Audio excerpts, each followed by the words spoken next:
Hey everyone, Ariel Adams here with the Superlative Podcast special show. I'm at the in-house studio of the Smoking Tire. Mr. Matt Farah is with us, and Wesley Kwok. He is the founder of Nodus, and Cullen as well from Nodus. And we're here to chat about watches and the Smoking Tire a little bit, and about collaborations. So first of all, Wes and Matt, welcome. Thank you very much. I guess it's weird because it's your studio and I'm saying welcome. Yeah, well, by all means, welcome me to my studio. I feel welcome. I'm in Zach's chair right now. Normally, I'm in Wes's chair. Yeah, you're in the production chair. Last time I was here, we recorded as well, and I guess one of the first things I want to talk about is the evolution of your relationships with watch brands. You're obviously a watch guy. You've had an interesting, and you've experimented a little bit, right? So the Smoking Tire is a big enough channel that you have this whole variety of different advertisers and sponsors and special relationships with companies, and watches being among them. And you've had the fortune of being able to experiment with a few different types. I believe that at the time you were with Bremont. Right. And they wanted you to wear their watches. And here we are. And I did. And I liked them. And you did. And I love Nick and Giles English. Yeah. They are like, I love that brand because I've gotten to know the people that make the watches, and I think they're great. And I think they make really tough, good watches. But we've advertised a variety of things on the show. Back in the day, like 2013, we were advertising those MVMT, the movement, which are like $100. And they're not, everyone knows, they're not good watches, but they're $100. Are they worse than a moon swatch? I mean, Movado bought the company for $100 million. Yeah, and so there's people who will regularly comment on our watch content. They're like, this guy doesn't know shit. He did an ad for movement. It's like, well, yeah, but it was a $100 watch, and you got $100. You got to start somewhere. You got $100 worth of watch. It's not like they were scamming people. They were cheap watches, and whatever. They bought me a Rolex. It's all right. It's cool, whatever. And but yeah, no, I started with one nice watch. That was the beginning. Was my dad got me a nice watch that was just my watch, and then it was when I started to learn more about watches. I very quickly became a collector, starting then down to the bottom with Seiko and custom Seiko, and working my way back up to other brands, big brands, as well as some micro brands. So let's talk about the relationship with Nodus. It was sort of a pretty cut and dry advertising relationship at the time with Bremont. No, it wasn't. Oh, with Bremont. With Bremont. Yeah. With Bremont. Now you come out. It was an ambassadorship. An ambassadorship. It wasn't. I wasn't reading ads for them. It was, we're gonna pay you a stipend, and we're gonna give you some watches, and you will wear those watches on video. Visibility on a popular guy. Yeah. And I did like the product. Yeah, and it's nice. I love Bremont as well. But it takes me to the evolution where, especially in your business, my related business, sometimes just an advertisee relationship isn't interesting, is going a little bit deeper. So with Nodus, you're deeper. Explain, what is the relationship between the Smoking Tire and Nodus right now? Wes and Cullen, why don't you guys take this one? Yeah, well, on the point of 2 points. One that Matt made earlier about the route he took, and he found himself in kind of the Seiko modding world, and that's actually how we kind of got connected. So Cullen started as a Seiko modder, but we ended up hiring someone that modded a Seiko for Matt years ago. Mm-hmm. A few probably, right? Yeah, he did 2 watches for me, or 2 or 3 watches, and he's good at it. Yeah, Shadow Watchmaker on Instagram. Yeah. So we hired him as our in-house technician, and he made a passing comment on one of the nights we went out for Korean barbecue or something that Matt Farah would probably like that watch on your wrist. And I was wearing a Sector Sport two-tone. So I was like, let me, maybe I'll reach out. Do you have his email? Right? I don't want to just go through Instagram DMs or I thought maybe if I went through someone, it felt more personal. And we ended up just coming here and hanging out outside at that lounge, and Matt, ended up liking a couple of our watches. And then that turned into Matt saying, and kudos to Matt for he knew exactly what he wanted in a watch. The design process was maybe 2 weeks long. It was super pretty fast. Yeah. Yeah, I had a list of specs, but other small brands had approached me about doing collabs, but it was typically a new color Change the dial, on right? something they already made. Yeah. And so when these guys came and they said, yeah, would you be interested in doing something? I said, yes, but it has to be a new watch.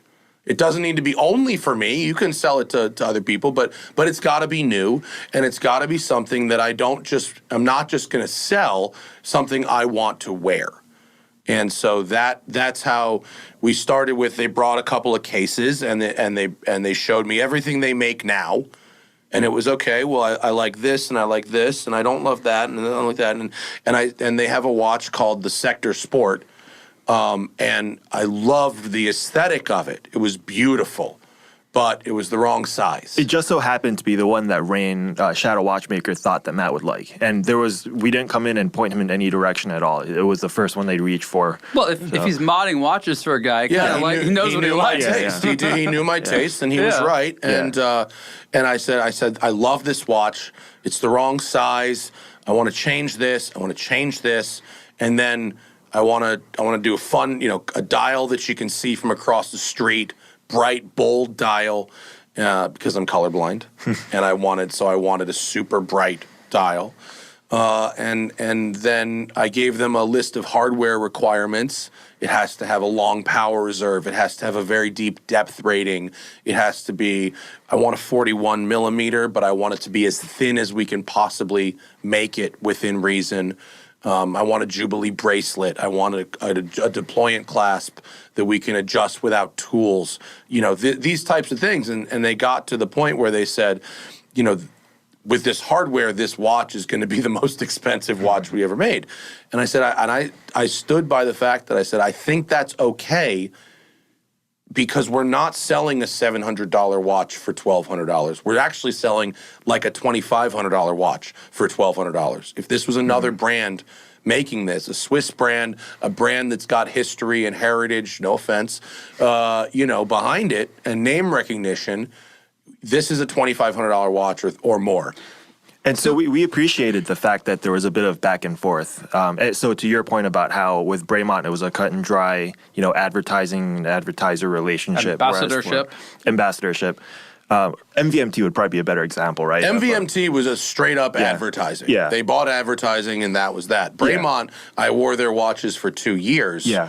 And obviously they're real watches. They're $5,000 to $15,000 watches. They're not little $100 quartz. But they didn't make one just for you. But they didn't make one just for me, and that conversation never came up. If they what they make watches for? Laird Hamilton and Nims Dye. The more people know you. When you climb Everest, you get a watch. Yeah. When you invent what do you call it? Foil boarding. You get a watch. Guy who drives cars on YouTube. So we have to be does an not get a inventor watch. athlete. Yeah. Well, That's it. Sorry. At our point, we have to make a decision. Do we want to invest in our growth? And a lot of the time for a brand like us, there's really only one route you can take, which is, all right, let's put some Facebook ads, Instagram ads. A lot of brands go on TikTok, and we easily could have done that, but it just feels like a very boring and inorganic way of finding customers. And even if it did end up being some kind of success campaign, which a lot of our friends do advertise on these platforms, for us it just didn't feel like it would make us feel good about building the business that way. So the business calculus is we got to spend money somehow. I could buy a bunch of advertising, or I could take that same money and go to someone like Matt and make a new collection, which takes a bunch of money, right? Like, it's not like there's a bunch of factories saying, like, please give us new parts to make. Like, you got to pay for all the new parts. Arguably, it's more expensive, right? Probably. Because with an ad, you can say, all right, we'll put $10K in a month. Whereas for something like this, we have to buy all the movements all up front, tool everything, invest in the people that put it together. So it was definitely riskier, but again, when we walk into a room with someone like Matt and he knows exactly what he wants, that conviction is enough to convince us, all right, let's just fuck it, let's do it. And enough people, ask me watch advice. It's someone who's it's not my job to give watch advice, but one of the benefits of my past watch experience with Braemont is actually a bad example. I was sponsored by Bob's Watches. I was sponsored by Crown and Caliber for many years. And that was great because I got demo watches.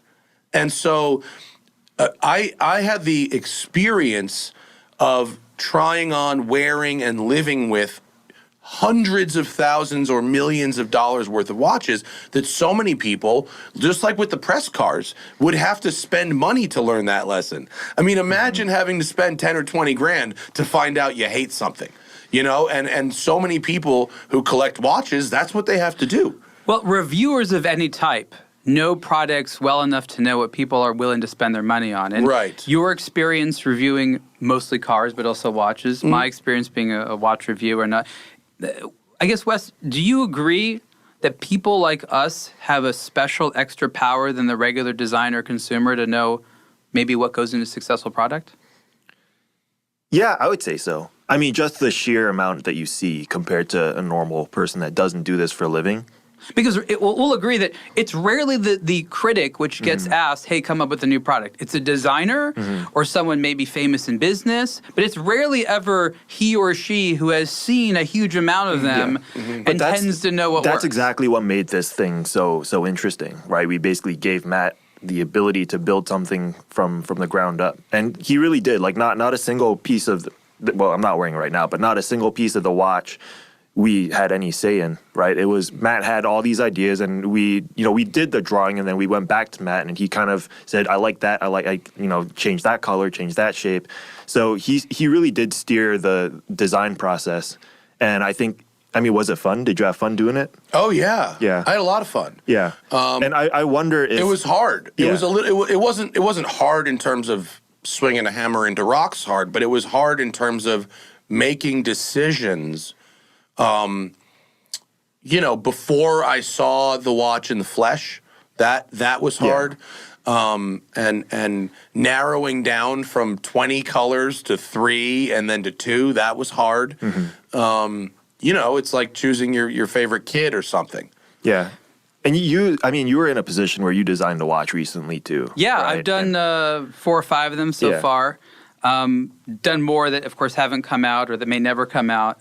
But I agree with you. It is a challenge you don't fully understand until you go through it. It makes you really appreciate when something nice actually happens. Yeah, and how did this even happen? Jeez. Well, dude, when we got the first prototype in the flesh, and it was great, and actually it was this one that I'm wearing, and I was like, whoa! That works. Yeah. You know what I mean? Like, it's not ugly. Like, it looks great. Because you don't know in CAD. You have no idea. It's just hard to go from 2 dimensions to 3. Yeah. You know. So here's a maybe slightly exaggerated example, and not to say it's a one-to-one similarity to you, Matt, but people remember, if they've seen The Simpsons, the Homer Makes the Car episode, right? We all love this, especially the cars. And just for people that aren't familiar with this, they think like, oh, the consumer knows what he wants. He'll design the best thing. And the Homer Simpson car is just this gobbled together mush of a bunch of elements, no elegance, no harmony. Of course, it doesn't end up being successful. The question is, how do you prevent those types of things from happening? I mean, with a watch, there's fewer elements than that. It's not like there's... You have a lot of features on the watch. There are, and I think, well, I don't know, maybe you guys can answer that. Every complication ever. Your question is like, how did it not become like a soup of many different things that don't go together? It's not just Matt. I guess it's when you have these collaborations with someone, you want to trust that they know it's commercially successful, but sometimes they only know what they want. And someone who's a reviewer has a leg up because their whole job is knowing what others like. Right. But in general, when working with an individual whose main job isn't to make the product, how do you prevent them just saying like, here's a bunch of ingredients, make something amazing out of it? Like, you're not Iron Chef Watch. We had a couple benchmarks. I mean, there's watches that I really like, which is where my specs came from. I didn't say, I want you to make a watch that'll survive 600 meters and also be very thin. I didn't. So the sort of benchmarks for this watch for me came actually both from Rolex. My Explorer 2, which I love, and my Oyster Perpetual 41 with the yellow dial, which I love. And if you look at the watch we made, it with its own sort of unique elements, it does fall in between those watches. It's highly legible in all types of light. It's got a face that's on the bigger side, but without being too thick and clunky. It's got that bright dial that you can see from across the road, like my OP41 yellow.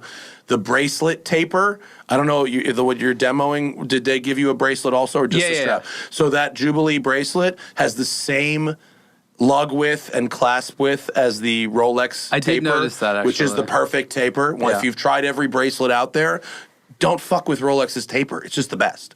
And so we made it as thin as we could. Admittedly, Rolexes are a little bit thinner, but they're 10 times the cost. And so by having a benchmark, we knew to not make it, too gunked up with stuff. So your process was, here's a couple of benchmarks, here's a couple of specs, dazzle me. Kinda.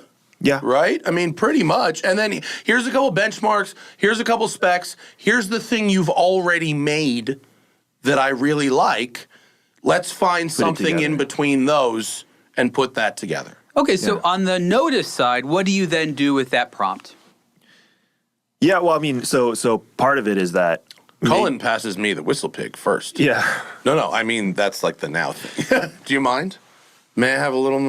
Have as much as you want, man. A little bit of the Whistle Pig 12 for your boy? Go on, sir. Maybe some of the reason we do this, not just collaborations, going to have some too. Mm-hmm. Not just the collaborations, but the luxury that we have is that we don't have shareholders and a board that votes our ideas into oblivion, right? So maybe the point is that we don't want to just think about it from a commercially viable standpoint and actually do something that we want to do that's cool. You've already signed on this, you've agreed, but now you have to make something pretty and nice. You have to create something new that feels familiar, that incorporates to the best of your ability, the specs. Yeah. How do you then turn that into a first draft that you present to him as for feedback?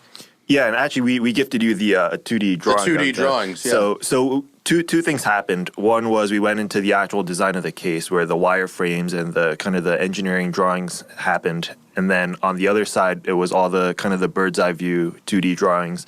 And that was just to kind of look at the colors and hone in on what kind of colors we wanted to do. So Cullen and I sat down and came up with, 20 different colors, many of which Matt wanted, some of them we wanted. And from there, we kind of went back and forth on email and on Zoom calls and said, all right, we'll cut it in half and cut it in half and cut it in half again. Finally narrowed it down to 3. And at that point, I think Matt probably just couldn't make a decision. So we're like, let's just make all of it and see what it's like in real life. And then from there, we can decide what you actually want to produce. So it was, it's not unlike how we do all of our watches, right? It starts with both the 2D drawings and the case design and the engineering drawings kind of at the same time. The hard part always is the colors, though, because there's so many more permutations of the watch, and the character of the watch changes between different colors. Whereas even tiny changes. Yeah. Whereas when it comes to case design, there's really only a couple ways to be as efficient as possible in a case design.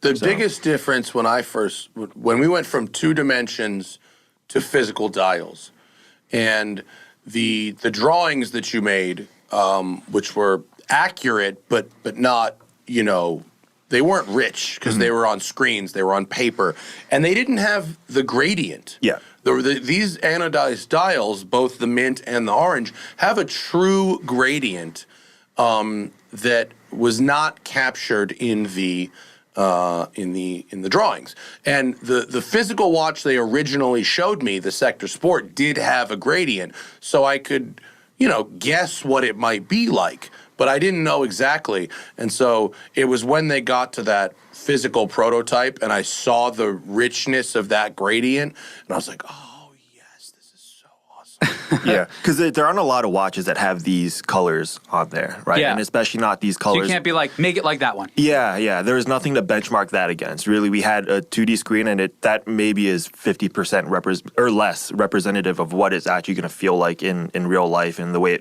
a real object plays with light and shadows and all that stuff. So it sounds like you basically incorporated Matt into the process you already have. Yeah. You just had another individual that would give opinions and feedback, but it was a very natural process. Yeah. And if they told me something couldn't work or didn't work or sounds good in theory but is not good in practice, it's not like I was like, screw you, make it that way. Like, You're going to be reasonable. Well, and I'm not. I don't know what I'm doing. I've never designed a watch. I'm certainly not manufacturing the thing, so I don't know. Yeah, it helps a lot that Matt's a cool guy because we had to spend time together. We had to have dinner. We had to we actually had to have real conversations about life and. Do you have like a lot of stories designing with super uncool people? It could happen, man. It could happen. One time. Is that my cue to come in and talk mad shit about other people? I guess it can be bad if there's someone who has like the wrong expectations. It's like they don't understand what you need to go through. But I will say this, sometimes you get to that prototype phase and you recognize there's something fundamentally wrong, right? Like something just doesn't work. And not everyone will continue with the process. Some people are like, I went through the prototyping, I'm not doing it anymore, let's just do this. And I think that there's a real discipline you need to recognize, yes, we need to spend more, there needs to be more time, but it's just not there yet. I would like to think that if that happened, that we would have had the brains to stop and go, okay, wait, that's not right. Yeah. I mean, you guys are very talented, and I think we made collectively a lot of right decisions. And so that when we got to the prototype, it was sort of like, done. Print it. Like, and part of that, I mean, a lot of that is skill, you guys. But we took our time. But we didn't rush. Some of it's luck. Some of it's luck. It is, yeah. I mean, the fact that it showed up, it was like, whoa, look at that. Well, like when everything works together. Like sometimes like one part is amazing, but it doesn't work with others. Yeah. And I'll just cut to the chase. The Canyon's a nice watch. Thank you. I've enjoyed it a lot, and I've worn a lot of watches, and I noticed that it's legible. I noticed that the colors are well chosen. It's not orange or green to be orange or green. It's that right shade that matches the emotion, right? Comfort, very high in the comfort level. Like the G100 class, I know it's the G101 because it doesn't have the date. Yep. What a great family of movements. It's just a couple of years ago wasn't available. So, if you're an enthusiast, it's very easy to look at this and be like, yeah, I can see that a bunch of people that knew what they were into put this together. Like there's nothing here that says amateur hour at all. Thank you. That's very kind. And we've delivered a bunch of them, and I've gotten a lot of messages from people who go, I've got my watch, I'm wearing it, I can't take it off, it's great.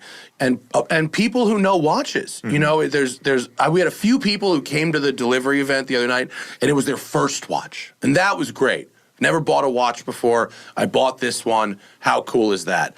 And then a bunch of other people that are pretty heavy hitter collectors. I got a friend who's got a Ulysse Nardin Freak and an AP Royal Oak and all the Rolex sport watches, and he got one. Super stoked on it, and showed it to his coworker, the guy from Sacramento, who instantly went on our website and bought one for himself. Yeah. My friend Marco, who works on all the air-cooled Porsches here in LA, shout out TLG Auto, he bought one, probably because he's my friend, but he's got all the great sport watches, Rolex and Tudor and vintage stuff and Big Crown and Little Crown and everything. And he's like, this is a great watch. Johnny Lieberman from Motor Trend came up to me at the party. He's like, I bought this because I like you, but I've been wearing it for 3 weeks. Like, that's not normal, so we're super stoked. I wear mine all the time, and I think one of the other kind of goals, which we talked about on day one, was I want someone who's coming up from a Seiko or someone who's coming down from a Rolex to have an equally positive experience. And I think we actually achieved that. So my understanding is that during the design process, it was basically you and the Nodus individuals. You didn't poll the community or anything like that. Would you in the future Don't ever do that. Don't ever do that. I've tried that shit. I've tried it with T-shirts. I've tried it with slogans and stickers and merch. They don't know what's best. I agree with you, but there's this compulsion, right? Especially when you're making it and you're hoping that your own community wants it. Right. Why is that wrong? Because I know people don't think this, but I'm actually a pretty modest guy. But if you're the tastemaker and they're coming to you for your opinion, you shouldn't be asking them what they want. You should make something you like, and if you make it and you like it and you're wearing it and you're talking about how great it came out, they will understand that, and they will want in. And so, this is a commercial enterprise. We are trying to make money here, but at the same time, we're trying to make something that I didn't want to make a watch that where the goal was to make money. I wanted to make a watch where the next level of watch collecting, once you've bought all the watches, is design a watch that you want to wear. And I love wearing this watch, and I wear mine all the time. Nobody's paying me to. I don't only wear it when I'm on camera. I wear it all the time. I punched an extra hole in this NATO strap. It's not a good one. You guys got to get me a new strap with it. But so look at my wife has a really tiny wrist, but she likes wearing it. So I punched an extra hole in this strap so my wife can wear it. What did you use to punch it? That's quite the damage. You don't even want to know. It's not good. It wasn't. It was a hasty decision based on the fact that there are endless under the cuff NATO straps available on the other end of this. Well, so that's the story of it becoming a good watch. Now I think another element, which is not something which I think anyone's really answered well yet, is how to bring it back to both you and the smoking tire, right? Because we all know that just sort of like print the logo on the dial collaboration watches are very rarely satisfying. That's clearly not what you did here. But you wanted people to think of you and the smoking tire. There are, there's the statement on the clasp on the strap as well as the case back. But talk a little bit about the discussion you had on how much matte or smoking tire should be in it versus not, because that's a very difficult thing to do. It's easy to make a great watch sometimes, but to make one where people distinctively think about you and your business in an elegant and pretty way, much more challenging in my opinion. Yeah, I mean, a watch is generally a personal item, right? It's something that means a lot to people. It carries a lot of weight emotionally for people. And I think that just the name of the watch alone, like the word canyon, that represents... I forget who came up with that name, but it's a good name. I don't know if it was you. Was it me that came up with it? Yeah, it's a good you. fuck. I'm good at naming shit. That's a good name. Man. Yeah. It's a good name. If only you were as good as remembering things. And then on the case back, there's also an outline of Matt's favorite Canyon Drive here in Los Angeles. So just that alone is very personal to Matt. So I think that's enough Matt in the watch. But I think the easy thing for us all to have done to sell, thousands of this was to make it super auto-inspired, maybe like put the smoking tire, like be a little bit more, I don't know. Souvenir-y? Yeah, like a museum shop, right? Like that would probably sell a lot more, despite the fact that it probably would ruin the idea of it being a watch guy's watch, which is ultimately what Matt wanted to build, a watch, not a car watch. Or a watch meant for car people. He wanted to make a watch, a good watch. I mean, Ariel, don't you agree that most car watch collabs are straight trash? Oh, yeah. Right? So you don't want to do that. No, that's the dual branding is hard because you want people to think about you, but dual branding rarely works. Right. So it has to be something where a super fan is going to feel connected, but someone who's not really a super fan might like the design and buy it anyway. And watches and cars are so obviously connected that you don't want to shove it down their throat. So, most people that try a watch car collab fail miserably, in my opinion. If you're a big fan of the Breitling for Bentley, like knock yourself out. I don't care, but not for me. And so I have to comment on that because, we agree. Breitling for Bentley, funny enough, wasn't the worst of the collaborations. It's not the worst defender. It's the one that came to mind. But we had this exact conversation on the Superlative Podcast a few episodes back with Sylvain Berneron, who's the designer at Breitling, who never liked the Breitling for Bentley. He wasn't really part of that, especially back in the day. And we asked him the exact same question. We're like, Sylvain, how do you do an effective collaboration? What's the rule to you? And his simple answer, I think, is one that we can all agree on. It's both sides must bring something to the table that the other one could not do by themselves, and that needs to be apparent when you see the thing. Sure. And a watch brand doesn't need someone's special guidance to stamp another logo on a dial. Right. Right? Right. So what do they need from the other side? Is it a design thing? Is it a material? Is it access to something? Because oftentimes the mistake is to have like a quirky car visual element to the watch. Right. Where no one asked for that. Yeah. Just somebody thought that would be a good idea. But like no one said like, man, I want a tire on the watch. Right. Like, Yeah, I mean, there are certain cues that I think both watch guys and car guys would understand. For example, the 20 bar on the watch, right? That's usually for oil gauges, not oil pressure gauges, not really for watches, but it also means exactly 200 meters, right? Plus or minus a couple decimals, but more or less, right? But isn't it the shared appreciation of just high performance machines? Yes. Yeah. It's not like I got to see things with four wheels that look like they're aerodynamic. No, that's like the flaw of the watch car collabs most of the time. So one of the early conversations I said, I was like, guys, there are a million opportunities to make this watch hokey trash. Think Panerai Ferrari. We need to not do that, you know? Yeah. So we kept the real obvious connection to the smoking tire on the case back, which is where someone who owns it will appreciate it, but it's not flashing it to the outside world. Why not next time a strap that smells like burning rubber? At some point we talked about some kind of a rubber strap, but That smells like burning rubber? the scent thing, The smoking. I'm just saying. I know. You know. It would be very on the nose, literally. Yeah.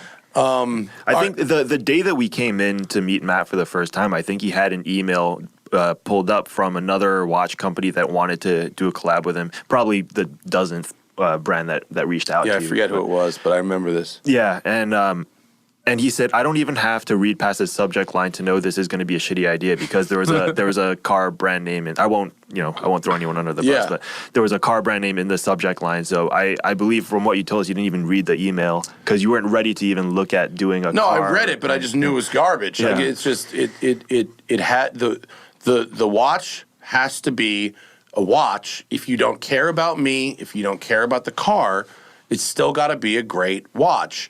And it doesn't need to shove the car thing in people's face. I think the name Canyon, it's a nice name. Even if you don't know what the relation is to me and cars. It could be hiking. Watches also go in canyons. Yeah. I mean, Yeah. it could be a hiking thing if that's what you care about. It could be a nature thing. Like you don't even need it to be that. So that's why I think the name works so well. So Matt, this question's for you. If these car watch relationships end up with such hideous products most of the time, why do people keep trying them over and over and over? Because we know that bad watch car relationships are just on the horizon. More are even coming. I mean, Why is that? There's bad features in cars that people keep trying over and over and over and over again. And so I'm not surprised that people keep trying bad ideas over and over again. And is there someone do you know how why does it often seem like a good idea? Let's just say about 3 or 4 times a year, I get an email from somebody who thinks they are the smartest person in Silicon Valley, who has decided that they are going to invent a social network for your car. Not right? sure what that means. It means that you Ariel Adams don't have a profile, your Audi does. So you and can sell people- stuff to my Audi? So you can, whatever, show off your car on a social network. It never occurs to them that this is something that 0 people have asked for. And that 1 million people have Instagram's tried confusing. and failed miserably. Like, you don't need that. And it's the same reason that, like hardcore right-wingy social networks don't work. Because they don't want to talk to each other. They want to shit on lefties.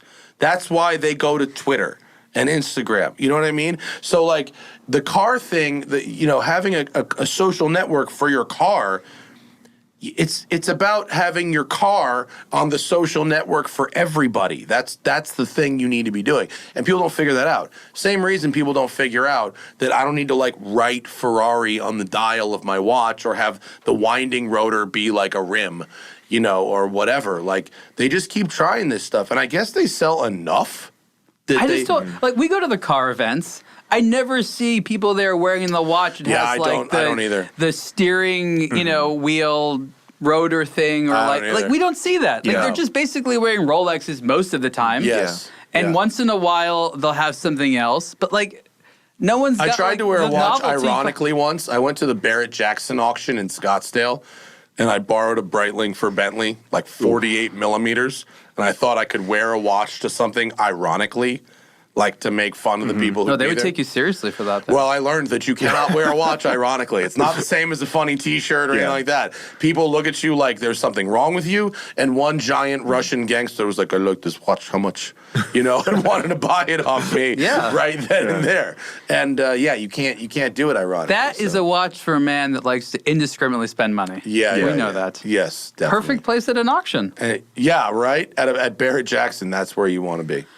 So is every Canyon watch going to be associated with you, or just sort of launched a collection? But like, how deep is the relationship going to go between Smoking Tire and Nodus in this collection? And how's that work? We were just talking about that before you came in. Oh. Yeah, we haven't quite figured that out yet. Ultimately, this is Matt's design, so we're not going to turn around and say, hey, I don't know, fill in the They're blank. going to cut me out, yo. But like all this is possible because Matt was receptive to the idea, and we worked hard on this. So it's not, if Matt wants to keep this, and we're cool with it. Basically, the mint one, the first one, we did 100 units. They all went to the Smoking Tire Patreon subscribers. Okay. Sold in an hour. Great. Which was great. The orange one, Patreon people got first crack at it, and now it's on sale to the public, and we've still got some left to sell. Okay, of the orange one, which is great. Which I love the orange one.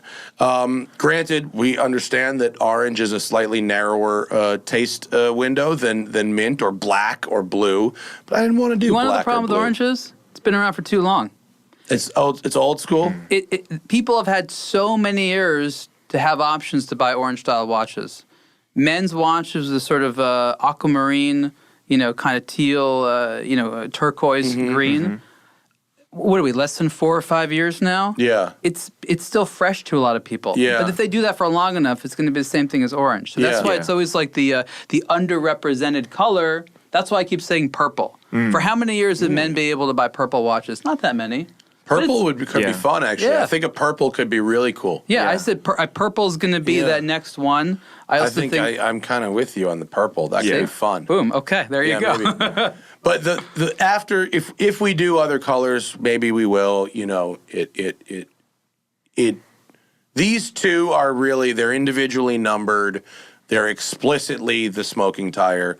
If we continue past, it may be more for everybody. So will you make another batch of these watches? We haven't decided yet. We're talking probably. about it. Okay. Yeah. I mean, we have a lot of design if we didn't, but we have a lot of ideas about different things we can do with this, not just this specific watch, but what we can do with this as a platform, right? Like maybe turn it into a dive watch or something down the line.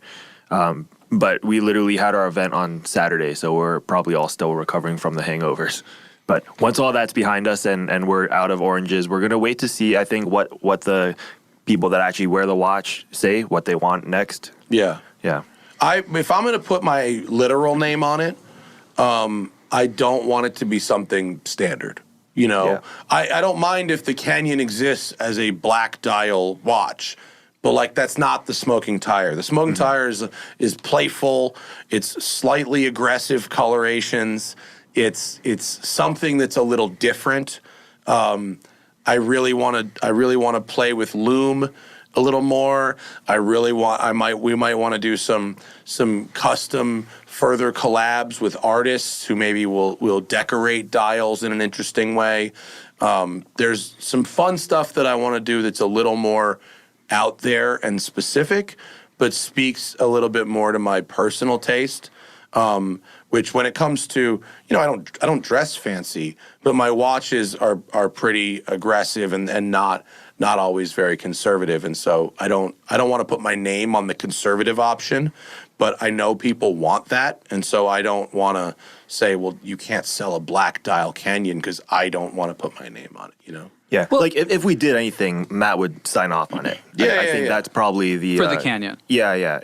And not sign off on it as in, sell a bunch of these. He'll actually wear it, right? We're not going to make something that he wouldn't wear or that we wouldn't wear. It's his collection. Yeah. Yeah, and you will respect that. Yeah. You will respect it. If they're smart. But ultimately, Cullen and I want to wear it too, right? So there's... and that's kind of what makes this process fun. The tug of war that we have to play with each other. It ended up with these two, I think, amazing looking watches. And I think if we continue to do this over the next few years, then maybe a dozen more cool watches will come out of it. We don't know yet. So Wes, as an entrepreneur and a small brand owner, does it appeal to you to have an ongoing relationship with a personality like Matt, who not only has very specific ideas, but for at least certain watches, has this community that if you do what he likes, he can ostensibly push those to sell them. It helps you. It's good for him. Like, is this something that from an ongoing basis has appealed to you right now? For the right people, I think the fact that Matt knows exactly what he wants makes the actual process of making the product a lot easier, because it's not like we have to do any kind of exploration and any research. You kind of know what you have to make. The fact that Matt's a cool guy outside of the smoking tire, outside of all the work and watch and car related stuff, that helps because we have to spend time together and, have meals together and actually have real conversations. So as long as those two things remain true, we're probably going to continue doing this. And then, so community is a big part of what we do as well. And the party that we threw at his other location in Gardena, that was probably your first party at that location. Yeah, it was really fun. Yeah. It was really fun. That basically, to me at least, reiterated the fact that it's kind of at the core of what Matt does too, right? The whole community aspect of the smoking tire. And for us, that's why we launched Intersect. Exact same thing. I think our goals are very, very similar. They just manifest in different ways. So, I think there's a lot of synergy between us. And we're going to have Intersect at the shop this year, which will be fun. Oh, cool. Yeah. Cool. Yeah. I went to the last one in Long Beach, and it was awesome. I really enjoyed meeting the folks who make these watches and trying stuff on and He almost bought a Tornek Rayville. I did. Do you want to explain, just for listeners who don't know what Intersect is? Just explain it. So it's a watch. I don't want to call it a show because we're not really there to try to sell you a bunch of crap. It's more like a party. So there's a bar there. There's food. There a lot of people that are on Instagram. You know them from their Instagram handle. You get to finally meet them in person, and just basically taking this watch community that was kind of born on Watch You Seek and now on Watch Crunch and on Instagram and putting it in real life. And that's a big part of the reason why we wanted to do it across the country. We started it here in LA in 2021, but we did it in Dallas last year, and then we have one in Atlanta coming up March 23rd. And it's because a lot of these people that we know their Instagram handles, they're not going to fly across the country for a one-day event. Yeah. So, but as brands, we can justify taking it to them. And, eventually across the world is the plan. So it seems to me, based upon this conversation, many others, that, today and tomorrow, the name of the game when you are a small brand isn't just having a good watch at a good price, but having some access to a community that wants them. Yeah. Mm-hmm. And what it sounds like you're building is a variety of strategies to ensure that you do that, because at the end of the day, making a good watch at a price that's affordable, that's hard. Yeah. But it's still yet another challenge to get enough people to know about it and want it. Matt? What was really interesting was at this party we did, a bunch of people bought two, bought both colors, which was interesting. And then, which is an amazing show of support, that they bought not just one, but two of something, They're different looking. Having never seen it in person.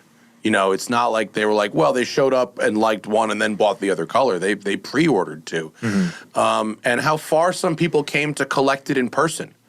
It gave them a reason to come out and say hi and meet us, meet them, meet other fans of the show. People came from Colorado and Texas and New Jersey and New York. One guy came from Florida. I met 10 people that came to this event. They flew across the country to pick up their watch in person. Mm-hmm. We would have mailed it to them. Yeah. But is this unlike some of the other events you've done? Because you've done other products and stuff like that. I've never done an event like this, really? where you bought something and could come get it in person from me. This would have been a first. I've done, I did the Grand Seiko GS9 Club last year or this year and stuff like that. But this has been the first time we've ever done anything like this. Okay, so you got a very big cool. kick out of it. Yeah, it was really cool. And people were super stoked. They were stoked to be there. They were stoked to meet us and to take a photo and to collect their watch. And then they put the watch on, and they liked it. And so that's good. That's ultimately the goal. One of the things which I think is important is that this, we'll call it the sort of, I don't even know what it's called anymore, the independent watch community, it's all these names, doesn't really have much of a definition outside of the watch community. We can barely define this segment internally. And, you know, in the car community, there's a bunch of different segments. People sort of understand it. Matt, what do you think this category of watch should be thought of? Is it the type of brand? Is it the production? Is it the price point? Because there's a lot of different types of companies competing with this price point. I think that lay consumers who are trying to pull into this can be very easily intimidated by, I don't know what to do. Buy a watch from a big brand, small brand, this country, that country, old, new, like. Sure. I mean, it's a fair question, and it's super, super hard to figure out, particularly because of the way a watch looks on Instagram or on Watch You Seek or whatever, and the way it looks on your own wrist could be completely different.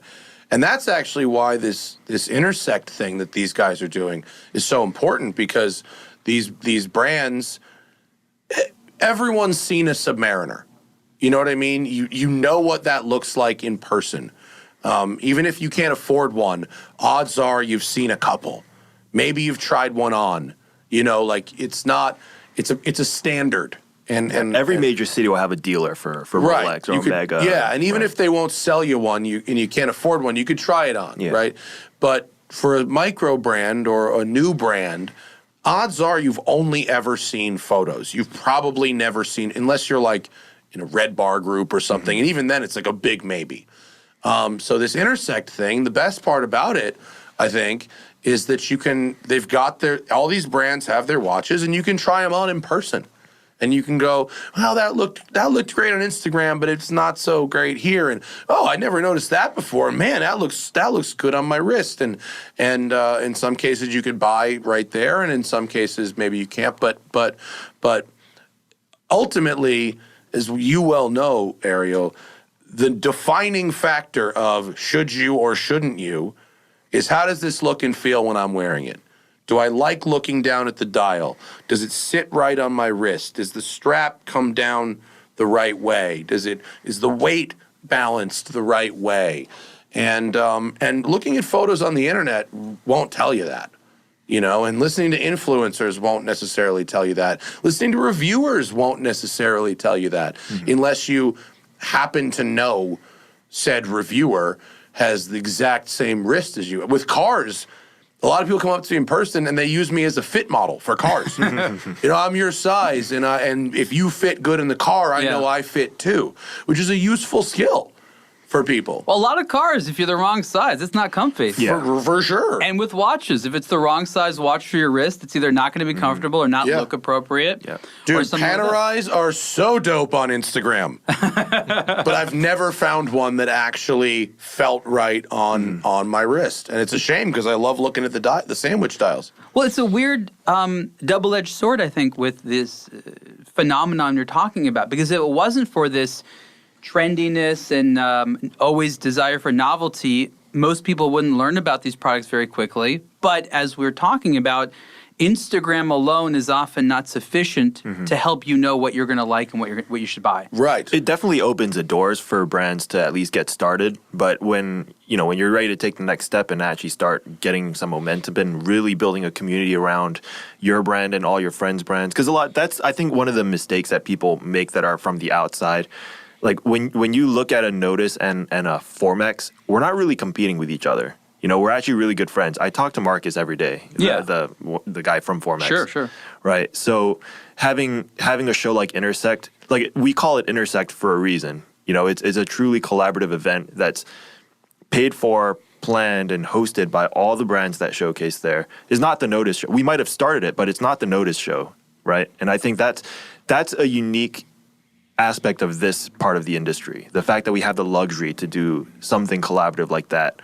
Whereas if we had to go through Swatch Group, they probably would not. Look, I'll tell you something funny. The point that we've sort of come to in this conversation is to really make a valid decision about buying a watch for yourself.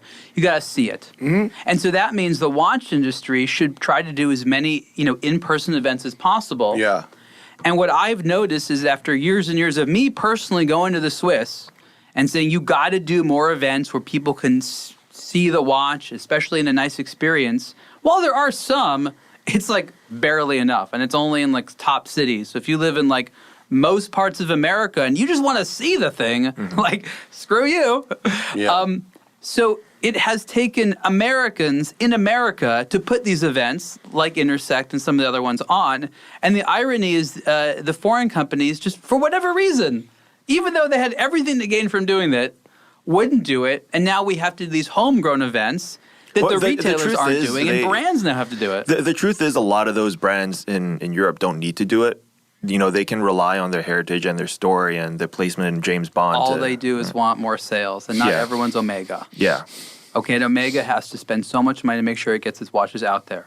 And they've benefited from having people wearing their watches for how many decades now? Yeah, exactly. Right? Yeah. So Rolex, if they had to start what they were doing today, I mean, how long would it take them? It would take them generations. Yeah. You know, so to kickstart something that another company has like 80 years a head start on, you couldn't win that race. Yeah. Yeah. Right? Yeah, it'd be very difficult.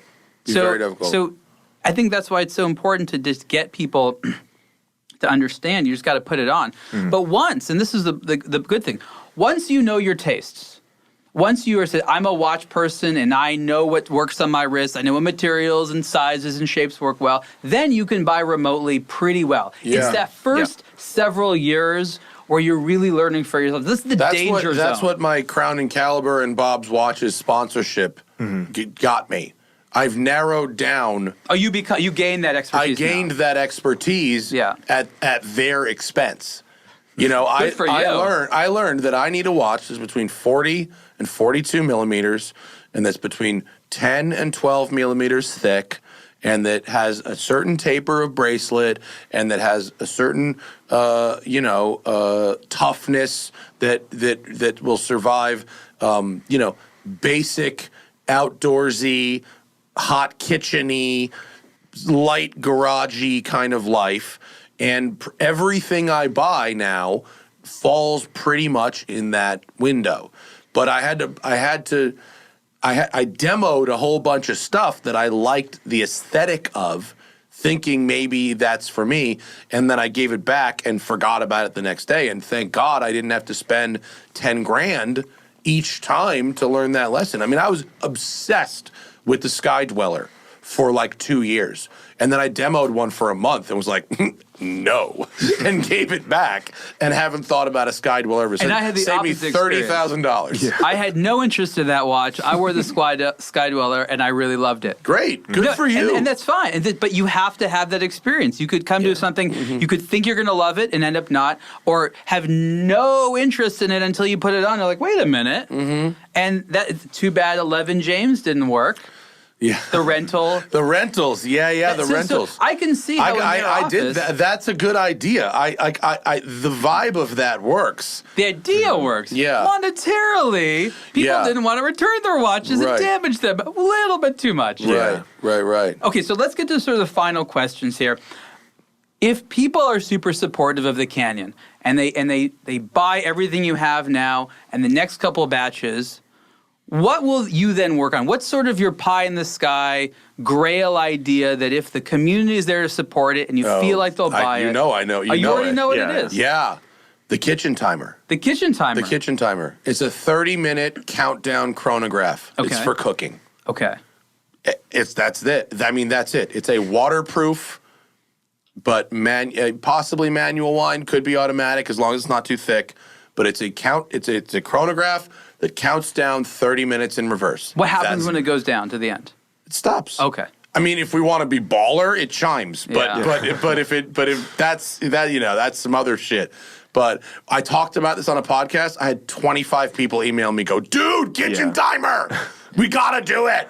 And I made them harass Le Jeux Perret about trying to develop this movement. They probably were laughing in Switzerland. If they laugh in Switzerland, I don't know. It's not hard, actually.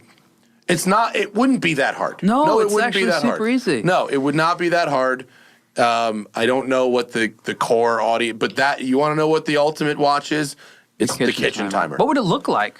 I mean, it would look like a chronograph. It doesn't need to be super fancy. It would look like a chronograph. Okay, it's not gonna have like spatulas on it and no. It's a complication that's simple, but specific for something that people use chronographs for all the time. But it's And it just would be between 40 and 42 millimeters and as thin as possible. yeah, Orange and mint. be the Okay. kind of watch you want to wear in the kitchen. What would you Yeah. cook with it on? Fuck everything. Everything? Everything. Wow. I set timers in my kitchen all the time. By far, the most common time I set is 30 minutes. So by far. if you want a chiming kitchen timer, you better support Nodus right That's now. what I'm saying, dude. That's the goal. That's the goal. That's the end game. And there's other stuff on the way to the kitchen timer, but the kitchen timer is the end game. If I could have that, man, the world would be an awesome place. So for everyone listening, if they What do want we to, call it? That's your job. Ooh. why not just the kitchen timer? We could come up with something better. But we you need to like sit down, it. I we hear need to you sit say down with kitchen another timer. bottle of Whistle Pig Okay. and come up with a better one. Shouldn't it be in your kitchen? Well, you sit down in my kitchen. Yeah, Yeah. yeah. We'd look around the kitchen and see Yeah. what inspires us. This sounds fun. Yeah. Yeah, it would This be sounds fun. fun. Yeah. Well, okay. So as I was saying, for those people who are inspired by the Canyon, where can you guys direct their attention to learn more about it and to buy it if they like?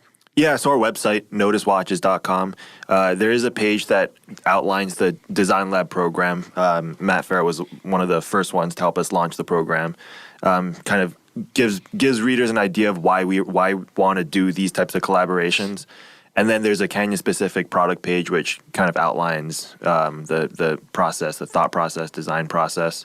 It's not hard. You can find it. Yeah. It's there. It's the orange one on the page. It's the only orange one. Click to buy. Yeah. Easy shipping. Yeah. You'll find it. This has been the Superlative Podcast interview with Matt Farah, Smoking Tire, and Wesley Kwok of Nodus. Thank you, gentlemen, so much. Thank you. Thanks, Ariel.